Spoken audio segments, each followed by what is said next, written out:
all these things tend to happen and I don't really plan them. I just see opportunities and say yes to them. Welcome to Island Influencers, where we share stories of successful business owners, experienced professionals, entrepreneurs, and community leaders based or with influence in the Isle of Man. This podcast is brought to you by Thornton Chartered Financial Planners, because great financial planning has the power to change your life. Now here's your host, Sharon Sutton. This week, I have the pleasure of sitting down with an incredible individual who has significantly impacted their career and community. Island influencer Ciara Sowerby is a physics, astrophysics and cosmology graduate striving to effect change professionally and personally. Ciara admits she has had a deep curiosity and a desire to learn new things. She dabbled in various sports and hobbies from a young age, and that enthusiasm carried over into adulthood. Over the years, she's had the opportunity to do some incredible things, from attending space school at NASA to traveling to Hong Kong with the Air Cadets. She's always embraced opportunities that come her way. This attitude has played a significant role in shaping who she is today. As a co-founder of the Isle of Man Student Climate Network, Ciara is dedicated to raising awareness and advocating for a sustainable future. It's a cause close to her heart, and she believes it's crucial for us to take action to protect our environment. Additionally, as a Biosphere youth representative, she represents the youth in the Isle of Man community and contributes to preserving our island's unique natural and cultural heritage. I'm excited to share our conversation in episode 94 of Island Influencers. Ciara Sowerby's experience and insight are 100% worth listening to. The world needs to hear her voice. Welcome, Ciara Sowerby, to Island Influencers podcast. It's fabulous to have you on the show, and thank you for agreeing to be my guest. Thank you very much for having me. You're more than welcome. You were kind enough to send over your CV in advance of our meeting, and I thought I normally do a bit of research before I meet guests, and I just thought, well, just go through and take out a few highlights. Blimey, Ciara, you've done a lot already, haven't you? Jeez. I mean, cool. Well, I think it'll become very obvious to the listeners that you've got through quite a few things over your career so far. Incredibly inspiring. And I wondered if you'd care to share your story with our listeners.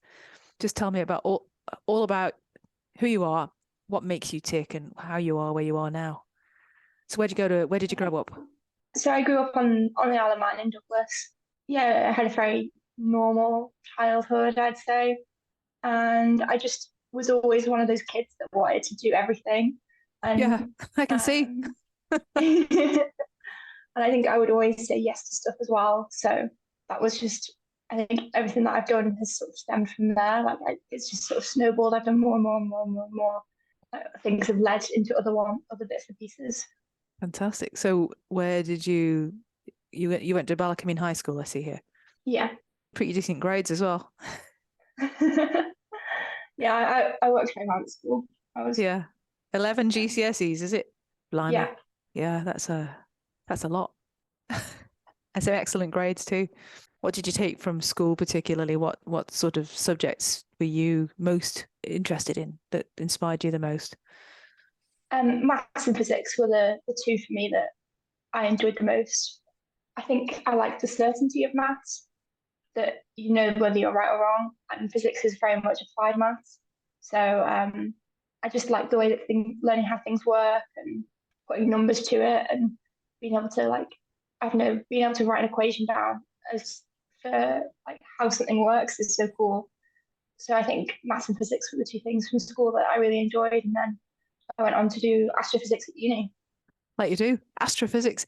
Did you have some really good teachers then at Bala who sort of gave you that sort of impetus, that direction? Yeah, definitely. I remember being super inspired by some of my physics teachers in particular, and my maths teachers actually. All of them were great, and they're so passionate about their subjects, which really helped me become passionate for them as well. If you're getting taught by someone who loves what they do, then it's so much easier. Yeah, you're telling me. Yeah, I can see that from my own son who's just about to start his GCSEs. But you can tell where all his best grades are going to come from. Yeah. Yeah, good. Did you get into some sports or extracurricular? You say you said yes to everything. What did you say yes to in addition to your curricular subjects? When I was at school, I did all sorts of stuff. I did like athletics and cycling and a little bit of gymnastics. And now that I'm a bit older, your interests change and you become good at different stuff. So, like sports wise, now I do a lot of rock climbing. That's really good fun. I took that up in the last few months, so that's been my project for the new year. Really, has been learning how to rock climb. Gosh, where have you done that? At the indoor venue?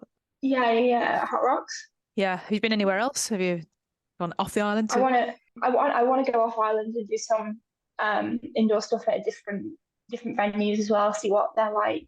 So I'm actually going to Copenhagen in June, and I plan on going to some climbing walls there to see what it's like in Denmark, the Danish climbing walls. But I also want to climb outdoors on the island as well. Got some fairly good outdoor climbing. So is that more risky to go outdoors? It's less certain, isn't it? There is somewhat less certainty, but you're well strapped in, and you've got harnesses and ropes and helmets and stuff. So okay, now that sounds good. Did you watch the was it like a world speed climbing on Eurosport? I think it's been on. Have you seen any of that? It's insane what they do. They're like Spider-Man. So cool. Yeah. And women, yes. Yeah. Wow. Yeah, I'd love to try speed climbing, but I don't think I'd even get up the wall, let alone get up it in It's impressive less stuff. than 10 seconds. Yeah. So when you went off to Lancaster Uni to do your astrophysics, and you did a Bachelor of Science in that, and physics and cosmology. Yeah, physics, astrophysics and cosmology is my full degree title, but that's a bit of a mouthful.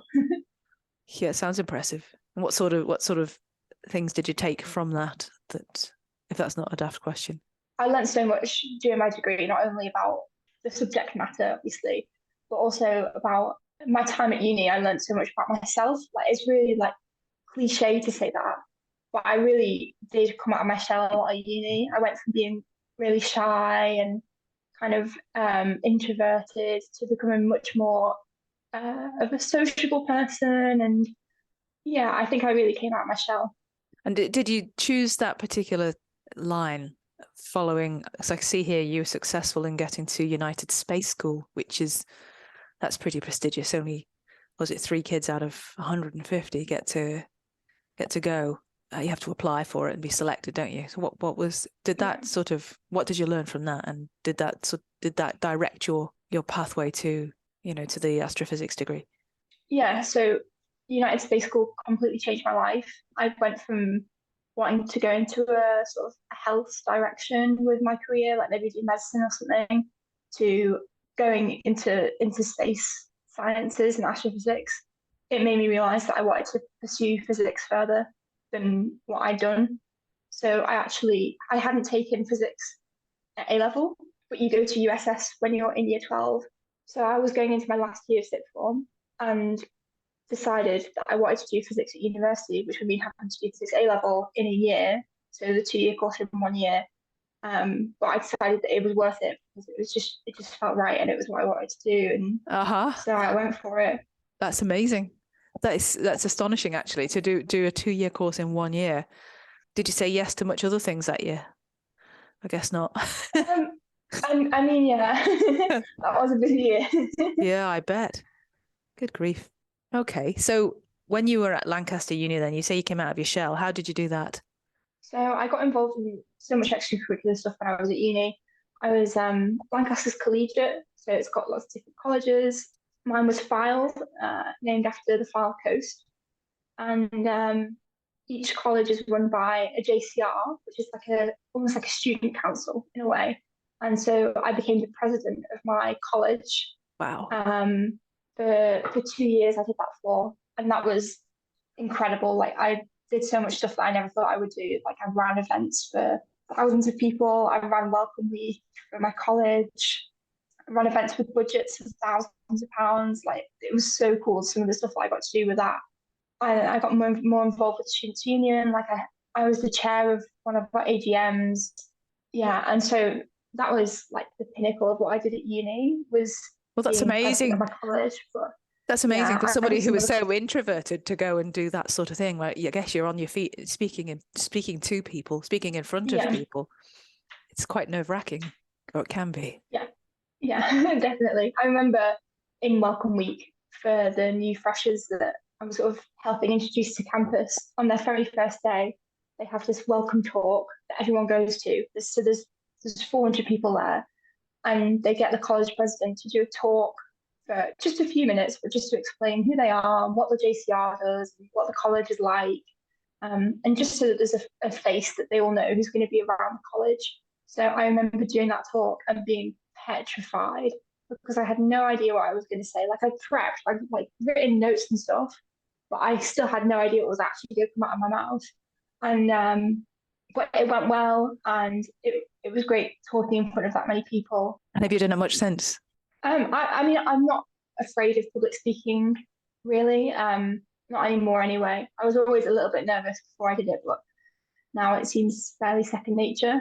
But I don't know, I haven't really had that many opportunities to, I don't think. But yeah, I would never say no to it. Excellent. That's good to hear. Clearly, from what you've gone on to do, the world needs to hear your voice. So what happened when you left university? So I joined PwC Isle of Man. I'm now an actuarial associate there. Yeah. Yeah, I really enjoy my job and I love the people I work with. But you've done other things too, haven't you, during your education? I noted at one particular point you set your own tuition service up for was it for GCSE students? Yeah, so that was in my last year of sixth form when I was doing the physics A level. Right. Yeah. In 2 years. Right. Okay. Yeah. So you did tuition as well?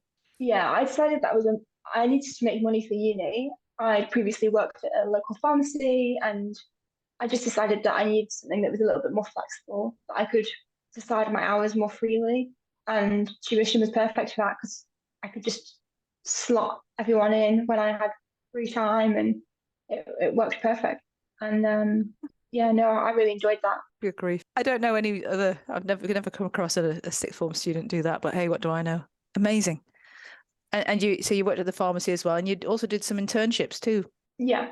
So at DLP, which is a manufacturing engineering company in I think it's Snowborough, I did a business continuity plan for them, which I really enjoyed. That was a really good project actually in the COVID year, I think. So it was when we were out of lockdown, but the UK was still in lockdown. Oh yeah, I remember. And I decided that I wasn't going to go back to uni in second year. I was going to do it all online.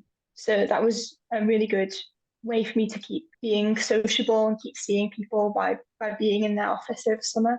Yeah, it's the important. project itself was really enjoyable. Yeah, I learnt loads from that, and it was my big taste of working independently in a corporate environment. Yeah, very good. And so I see that. So you, as you say, you're now at PwC as an actuarial associate.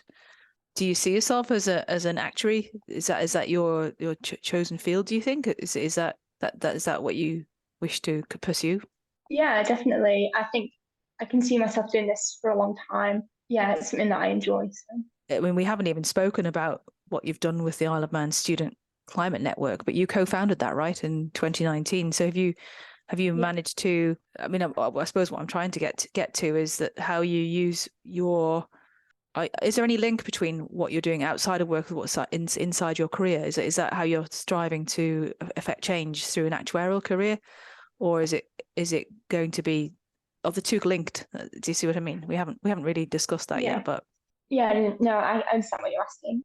I think my sort of end goal for my career is to become a climate actuary. So that's kind of a new field. It doesn't really. There's the odd one that exists here and there at the moment, but the Institute of Actuaries, the IFOA, is having a really big push towards climate change at the moment and climate risk. So I think that in the future we're going to see a lot more climate actuaries, and hopefully one day I'll be one of them, because it is something that I'm super passionate about and have been for a long time. As I say, I set up the Student Climate Network. I'm involved with Biosphere as well, and I'm involved with the Net Zero team at PwC at the moment. Oh right, okay. So what do you how do you get involved in that? So one of the other people that I work with is really involved with it on the actuarial team, and so he invited me one day to help out with some of the stuff, and I think he just saw that I'm super interested in it and kept giving me more and more. So I really enjoy that side of the job. And it Yeah. feels like I'm making a really positive difference on the world. And because PwC is such a big company, like even on the Isle of Man, there's a lot of employees. If we can be net zero, then it kind of proves that any company on the island can be. So I think that it's a really good cause to get involved with. Yeah. And I really enjoy it as well. Yes. And of course, some of our listeners may know your name, that you recently named as one of the Isle of Man's 30 future leaders under the age of 30, based on your overall considerable achievements, I might add. So congratulations, first of all, for that, belatedly. Thank you. Tell me how you felt when you received that award. Yeah, it was amazing. It was like unceremoniously. I got the email when I was just walking through Strand Street, and instantly the first thing I did was call both my parents, one of which didn't pick up, which is just typical, and the other one was very happy to hear about it.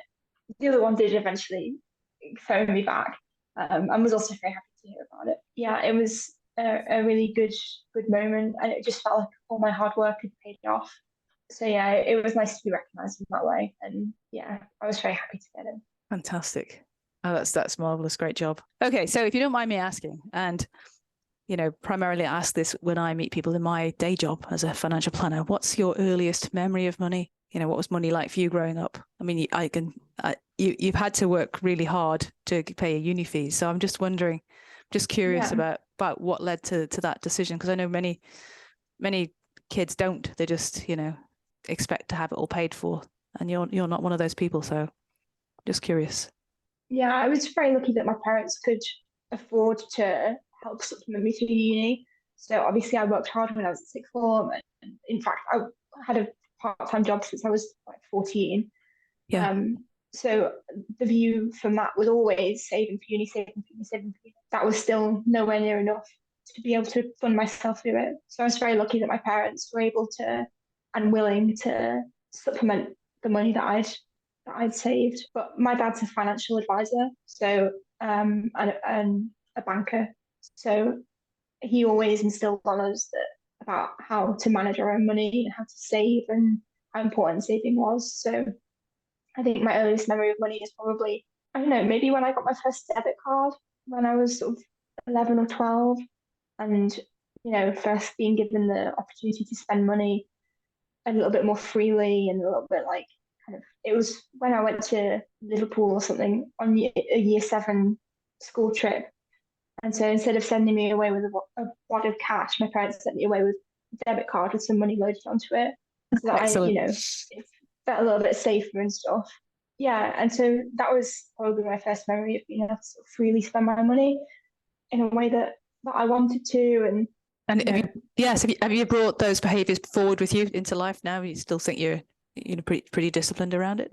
Yeah, definitely. I'm a pretty good saver. I'm currently saving to buy a house, so that's kind of the goal at the moment. So that's obviously quite difficult, but I think the behaviours that have been instilled on me from such a young age have paid off. Fantastic. Good. Congratulations. That's very good. So of all the things you've done so far, what's given you the most fulfillment, would you say? I think it's a really difficult decision between my time at university when I was president of my college, because I got to help so many people doing that job. I got to help other people on my team of like 14 or 15 people. I got to help them doing their individual roles. I got to help the students. I got to help some staff members. Like it was such a varied role. I really did get to help a lot of people and in meaningful ways. And also between some of the climate work that I've done. So not only co-founding the Student Climate Network, but also being one of the Biosphere youth reps. I think that Biosphere is such an important part of the island. It's part of the reason why the island is such a great place to live. But getting youth engagement with that has been difficult but rewarding. So that's part of my role, and I find that quite fulfilling. So you're keeping going on that, huh? Yeah. You need to. Well done. So for any aspiring entrepreneurs, because you've done it, what would be your number one tip to achieve some success in that? I think never underestimate the power of word of mouth.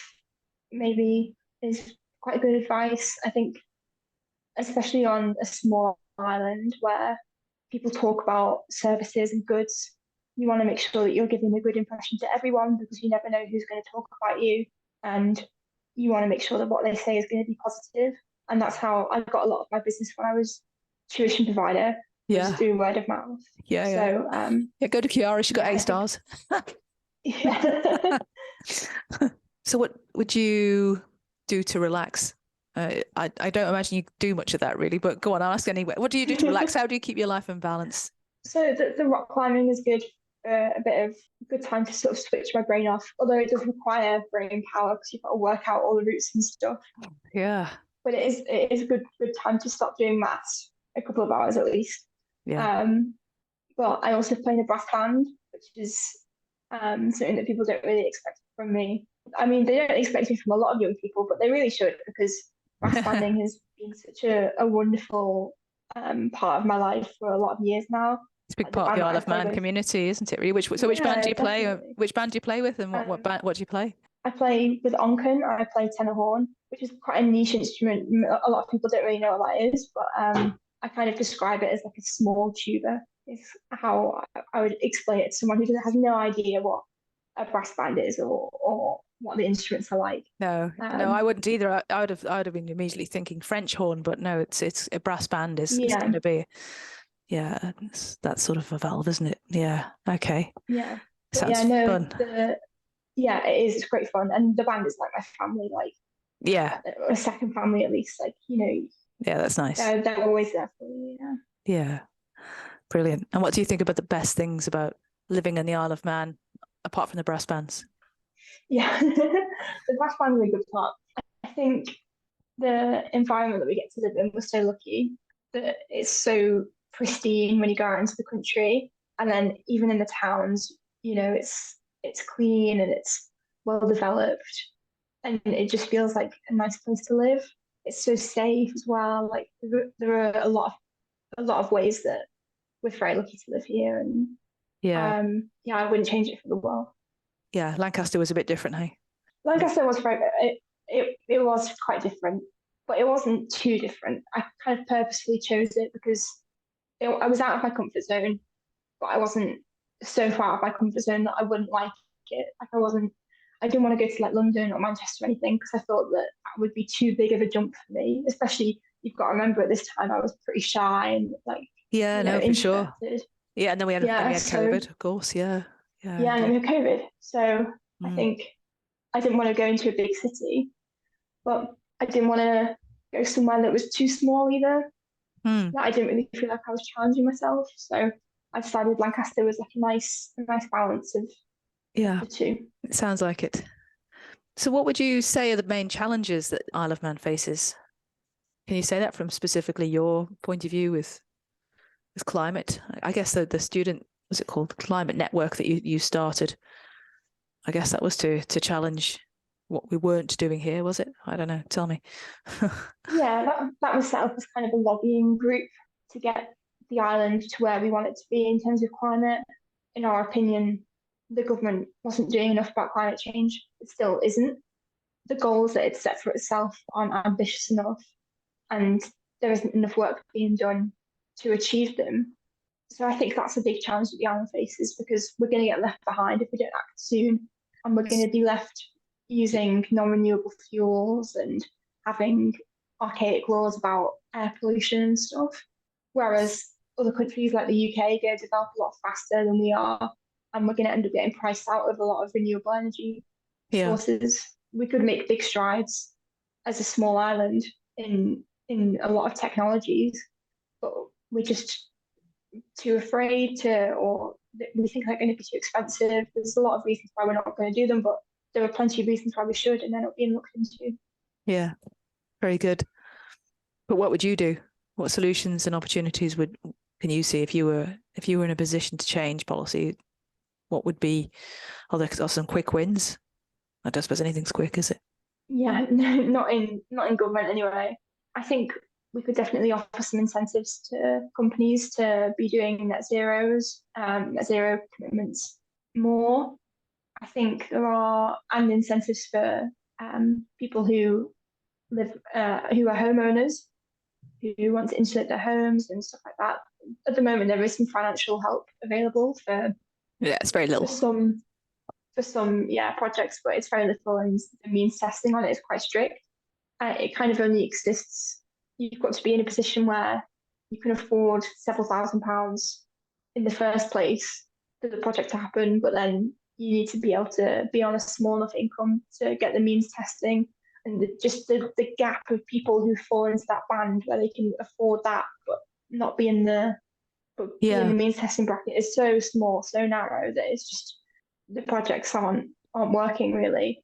So, no, well, there's a good place for them to start, isn't it? Yeah. Okay, that's that would be a decent place to look at for anyone listening.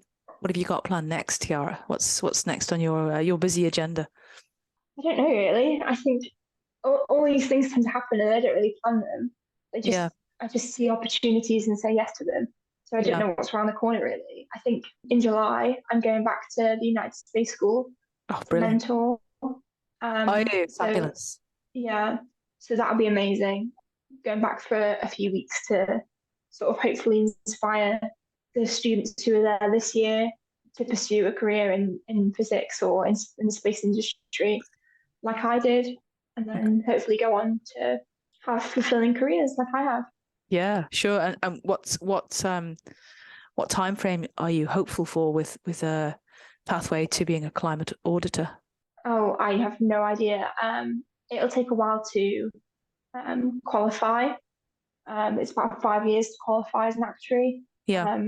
Then after that, who knows? I don't know if there'll be positions available at that point or what the plan is, but yeah, that's kind of the long-term goal. So I have no doubt you won't rest on your laurels until you get what you want to achieve. That's very inspiring. Thank you very much, Ciara. So who inspires you? I think both of my parents do. They're very inspirational people. Yeah, they've taught me everything that I know, I feel, and encouraged me and given me advice and offered me opportunities and helped me out when I needed it and offered financial support as well. So both of them have been really good inspirations to me. And then also the two MHKs that belong to the Manx Labour Party. I'm involved with the Labour Party on the island, and both of those MHKs have been really important to me to show that you should stand up for what you believe in, even in the face of criticism and online trolling and all that horrible stuff that comes with being a politician. Yeah, you should stick with what you believe in because it shouldn't come with it though, should it? No, it absolutely shouldn't. It's they're like politicians, but they're people too. Exactly. Yeah. Yeah, I agree. Okay. Do you have a favorite quote?